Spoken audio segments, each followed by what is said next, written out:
ឥឡូវនេះខ្ញុំកំពុងតែនៅស្ថានីយ៍រថភ្លើងកង់ដីហើយយើងនឹងធ្វើដំណើរទៅកាន់តំបន់ប្រវត្តិសាស្ត្រមួយកន្លែងជាទីសក្ការៈបូជានៅក្នុងប្រទេសចិនបងប្អូនអាចមើលបាននៅខាងក្រោយខ្ញុំនេះគឺប្រជាជនចិនទាំងខ្ញុំគឺកំពុងតែរងចាំរថភ្លើងដូចគ្នាហើយឥឡូវនេះយើងកំពុងតែនៅខាងលើរថភ្លើងនិយាយទៅប្រជាជនចិនភាគច្រើនគឺគេភាគច្រើនគឺកាន់តែទូរស័ព្ទមួយគឺរស់ហើយបើមិនជានៅក្នុងប្រទេសចិនអត់មានទូរស័ព្ទតាមខ្លួនគឺចោលតែម្ដងហើយចំណតដែលខ្ញុំជិះទៅនេះគឺនៅចំណតធានឆោហើយថ្ងៃនេះដែរខ្ញុំនាំទាំងអស់គ្នាទៅកាន់តំបន់ប្រវត្តិសាស្ត្រមួយកន្លែងដែលមានឈ្មោះថាធានឋានឬក៏ Temple of Heaven ឬក៏យើងអាចថាជាភាសាខ្មែរវាមានឋានសួគ៌ចំណដឹងថាខាងក្នុងមានអ្វីប្លែកផ្សេងមានអ្វីពិសេសឬក៏យ៉ាងម៉េចបងប្អូនអាចតាមដានទស្សនាជាមួយខ្ញុំឲ្យចប់ទាំងអស់គ្នាបានកុំឲ្យរងចាំពេលយូរ Let's go ជំរាបសួរក៏ដូចជាស្ដីអ្នកទាំងអស់គ្នាថ្ងៃនេះខ្ញុំនឹងនាំអ្នកទាំងអស់គ្នាទៅកាន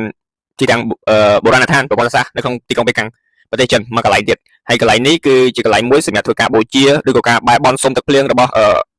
ស្ដេចអង្គមុនរបស់ប្រទេសចិននៅក្នុងរាជការរាជវង្សមីងហើយនិងរាជវង្សឈីងហើយខាងក្រោយខ្ញុំនេះគឺជាសាលមួយដែលមានឈ្មោះថាចៃគន់ហើយអាសាលចៃគន់នេះគឺគេប្រើសម្រាប់ជាទីស្នាក់អាស្រ័យរបស់ស្ដេចសម្រាប់ការធ្វើការសុំមុននឹងសុំទឹកភ្លៀងអញ្ចឹងគឺស្ដេចគឺត្រូវតែមកកន្លែងហ្នឹងដើម្បីធ្វើការលុបលាងខ្លួនឬក៏ធ្វើការតមហាយជាដើមអញ្ចឹងណានិយមទៅអាហារស្រីស្រាព្រមទាំងការស្ដាប់ចម្រៀងអីហ្នឹងគឺអត់មានឡើយនៅក្នុងកំឡុងពេល3ថ្ងៃហ្នឹងមុនពេលធ្វើពិធីសុំទឹកភ្លៀងអញ្ចឹងណាហើយនៅកន្លែងវិមានដែលសុំទឹកភ្លៀងហ្នឹងគឺខ្ញុំនឹងបញ្ជាក់បងប្អូននៅខាងមុខវីដេអូទៀតហើយអាសាចៃគាត់នេះវិញគឺគេធ្វើលបងពាត់2ជាន់កម្រាស់70 ម៉ែត្រហើយខាងក្រោមនេះគឺជាបន្លាយទឹកពីមុនគឺវាមានបន្លាយទឹកហើយអាចចន្លោះដែលនៅជាប់ចិនហ្នឹងគឺជាកន្លែងសម្រាប់យើងធ្វើការប្រហូរទឹកចេញពីសាលចៃគាត់ហ្នឹងឯងហើយនៅជុំវិញសាលចៃគាត់ហ្នឹងគឺពោពេញទៅដោយដើមឈើនិយមទៅគឺដើមឈើច្រើនមែនទែនព្រមទាំងខាងនេះផងដែរគឺវាមានធ្លាក់អាកាតិចដូចសលៃអញ្ចឹងណាលោកបងប្អូនអាចឃើញបានហើយគឺកន្លែងដែលខ្ញុំចង់អល់ហ្នឹងគឺកន្លែងហ្នឹងគឺសម្រាប់រំដោះទឹកចេញអញ្ចឹងនៅពេលដែលមានភ្លៀងធ្លាក់អីអញ្ចឹងទៅហើយនេះគឺជាសសរដែលគេធ្វើការប្រើដើម្បីសាងសង់សាលចៃគាត់នេះឯងបងប្អូនអាចមើលបានអ្នកសសរមួយរៀងធំគាត់បើដែរហើយចំនួនក៏ច្រើនទៅតាមនឹងដែរហើយឥឡូវនេះខ្ញុំនឹងនាំបងប្អូន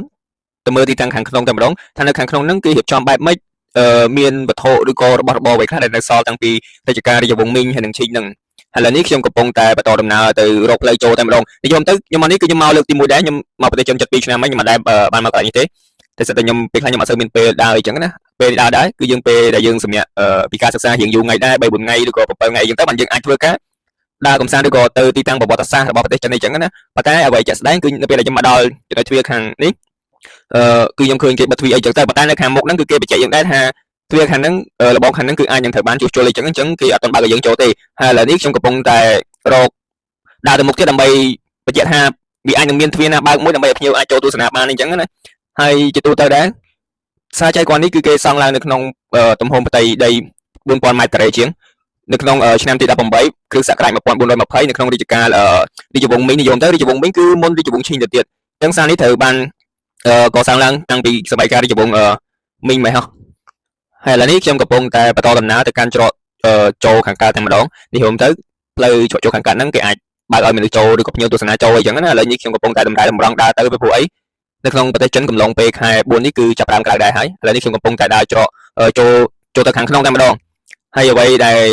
លផ្លៃនោះតាក់ទងជាមួយនឹងដើមឈើនេះភាគច្រើននៅពេលដែលខែត្រជាក់អញ្ចឹងគេចាប់ផ្ដើមកាត់ស្លឹកឬក៏តែងមែកវានិយមទៅគឺដើមនេះនៅពេលដែលខែត្រជាក់គឺអត់មានស្លឹកទេក៏ប៉ុន្តែនៅពេលដែលខែក្តៅឬក៏រដូវលំហើយអញ្ចឹងដើមវាស្អាតមែនទែនហើយភាគច្រើនគឺយើងអាចឃើញនៅក្នុងទីក្រុងប៉េកាំងគឺគេសម្បូរដាំដើមឈើហ្នឹងហើយនៅខាងក្នុងវិញក៏មានជារបងពាត់2ជាន់ជាមួយនឹងស្រះទឹកដូចគ្នាដែរហើយនេះគឺជាសាលមួយនៅក្នុងទីតាំងសាលចៃគន់នេះនៅចំចំណុចកណ្ដាលតែម្ដងហើយនេះខ្ញុំកំពុងតែដើរទៅខាងក្នុងថានៅខាងក្នុងហ្នឹងគេរៀបចំបែបម៉េចហើយគេអាចវាអាចនៅសល់របស់របរអីដែលអាចនៅសល់តាំងពីរាជការរាជវង្សមីងឬក៏រាជវង្សឈីងនឹងដែរពីព្រោះអីបើតាមប្រវត្តិសាស្ត្រទីតាំងនេះគឺត្រូវបានឈានពានដោយ8ប្រទេសដែលនិយមទៅ8ប្រទេសហ្នឹងគឺវាចូលប្រទេសចិនតែមួយតែម្ដងហើយនៅខាងនេះដែរគឺយើងឃើញមានអីសល់តាំងពីរាជវង្សមីងហ្នឹងគឺកន្លែងសម្រាប់ស្ដេចគង់ហើយខាងក្រោយហ្នឹងគឺមានសត្វកសាជាមួយនឹងសត្វតោពីធោហើយនឹងជួងនេះចឹងទៅហើយរបស់របរដែលគេដាក់តាំងនេះរបស់នេះគឺវាអត់មិនមែនជារបស់ពិតណាវាគ្រាន់តែជារបស់មួយដែលគេធ្វើចម្លងអានេះបើខ្ញុំមើលតាមអ្វីដែលគេសរសេរនៅជាប់ហ្នឹងអញ្ចឹងណាវាគ្រាន់តែជារបស់ចម្លងឯងហើយភាគច្រើនអ្នកដែលមកទស្សនាហ្នឹងគឺជនជាតិចិនខ្លួនឯងហ្នឹងតែម្ដងមិនថាសៅរ៍អាទិត្យឬក៏ថ្ងៃធម្មតានិយមទៅគឺរបស់ប្រវត្តិសាស្ត្រប្រទេសចិននីមួយៗមនុស្សមកច្រើនកកមែនតើហើយកន្លែងនេះគឺរបស់នេះមានឈ្មោះថាអ៊ូកុងសៀងអ៊ូកុងសៀងនេះវាដូចជាផើងសម្រាប់ដាក់ថ្វាយទេវតាឬក៏សម្រាប់ថាយើងដាក់អីអុជលើនឹងបន់ស្រន់អីចឹងណានិយមទៅនៅក្នុងនេះគេរៀបរាប់ច្រើនណាស់តាក់ទងជាមួយនឹងប្រវត្តិអីចឹងហើយទាំងអស់នេះគឺជាស្ដេចដែលសោយរាជនៅក្នុងរាជការរាជវង្សមីងហើយនឹងឈីងនេះឯងហើយនេះជាផ្ទាំងកញ្ចក់និយមទៅរូបចម្លាក់នេះគឺជាចម្លាក់នៅកម្ពុជាគេឲ្យយើងដើរជាន់នេះគេសុខចិត្តធ្វើកញ្ចក់បាំងបិទអីចឹងណាហើយជាទូទៅនៅពេលដែលប្រជាជនចិនឬក៏ ភ្ញៀវបរទេសមកអញ្ចឹងណាភាគច្រើនគឺគេតុបតែងខ្លួនបែបបុរាណនៅក្នុងរាជការរាជវង្សមីនឬក៏ឈីងអីចឹងទៅតាមចំណង់ចិត្តប៉ុន្តែភាគច្រើននៅពេលដែលខ្ញុំចូលមកដល់ទីធ្លាមួយនេះគឺខ្ញុំឃើញច្រើនមានការតុបតែងមានអីចឹងណាហើយការផាត់មុខរបស់គេហ្នឹងគឺប្លែកមែនទែនហើយនេះគឺជាបរិវេណជុំវិញវាមានចៃគ្រាន់នេះឯងនេះខ្ញុំទៅគឺធំមែនទែនតែម្ដងហើយភាគច្រើនគឺសម្បូរព្រៃឈើហើយខែនេះបងប្អូនឃើញស្លឹកឈើជ្រុះអស់ចឹងដោយសារតែវាផុតទៅតែផុតរដូវត្រជាក់អីចឹងណាវាអត់ទាន់នឹងលូតលាស់ស្លឹកមកវិញហើយជាអាច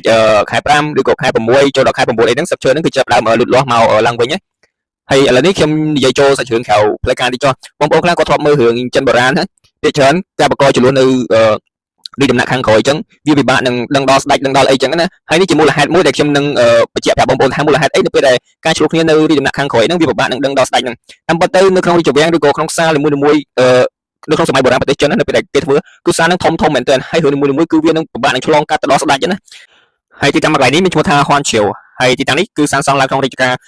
ស្ដេចចាក់ជីងក្នុងឆ្នាំទី9គឺសករាជ1530ហើយកន្លែងនេះគឺគេធ្វើដើម្បីរៀបចំពិធីសែនថ្វាយទេវតាអញ្ចឹងទៅដោយសារតែទីកន្លែងនេះគឺគេសាងសង់ឡើងពីថ្មម៉ាបសសុទ្ធតែម្ដងហើយក្នុងមួយថ្នាក់ហ្នឹងនិយមទៅនេះគឺមាន3ថ្នាក់ហើយក្នុងមួយថ្នាក់ហ្នឹងគឺមានកម្មចដាមួយថ្នាក់គឺ9ជាន់អីចឹងណា